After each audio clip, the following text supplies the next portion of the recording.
feel more true that all Hispanics voted twice? You can't dismiss that idea simply because it isn't true and sounds insane. Over the weekend, Saturday Night Live tackled voter fraud and Facebook privacy issues in its cold open as Kate McKinnon reprised her impression of Fox News host Laura Ingraham. Alex Moffat appeared as Mark Zuckerberg to answer questions about his company's latest problems, with Moffat portraying the CEO as awkward and robotic and needing to remind himself to blink. I can't be any more transparent. Have you seen my skin? Far more transparent, I'd be clear. Moffat Zuckerberg then explained what he thinks the true heart of the issue really is. I think the problem is when I do bad things, I get money. What? Tap. McKinnon's Ingram also spoke to Judge Janine Pirro, played by Cecily Strong, who talked about voter fraud conspiracy theories, including the idea that children were standing on top of each other while wearing a trench coat in order to vote, and that people were disguising themselves in order to vote multiple times. I saw this man vote in Atlanta. Then he went into his car and changed into this woman. Next up, it was time for Steve Carell to take the stage as host, where he spent his monologue fielding questions about doing a reboot of The Office from his former fellow cast members.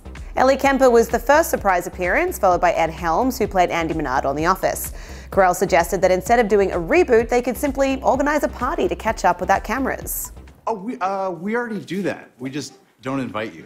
Oh, okay. Wow. All right. Thanks, man. Jenna Fisher, who played Pam Beasley, was also in the audience and asked Carell if he remembered the unheard words Pam whispered to Carell's Michael Scott before he moved away. She said, "Steve, don't be a dick. Do the reboot." Even Carell's wife Nancy Walls and their 2 kids appeared in the SNL audience to tell him to do the reboot. "We think you should probably do the show," Walls said.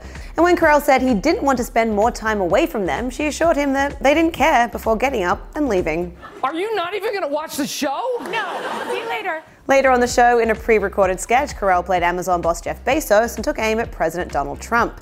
Carell's Bezos talked about the announcement of the new company headquarters in Queens and in Northern Virginia before announcing a new service called Amazon Caravan. Any package going to any Trump building will get delivered by hundreds of Honduran and Mexican immigrants, and I'll pick up the bill. However, Carell's Bezos made it clear that free shipping would not be available to anyone who purchased Trump's book, The Art of the Deal, because it was heavier. I guess it's the only book with 4 Chapter 11s. Meanwhile, Pete Davidson and Chris Redd did another one of their rap parody videos, this time performing a song all about Ruth Bader Ginsburg, with McKinnon reprising her impression of the Supreme Court Justice. Ginsburg made news earlier this month after fracturing 3 ribs in a fall, and Redd addressed this at the beginning of the clip. Right? And you think some broken ribs gonna keep her down? Hell no, and hell no. The rap also paid homage to RBG's Brooklyn birthplace and showed an appreciation for her brain.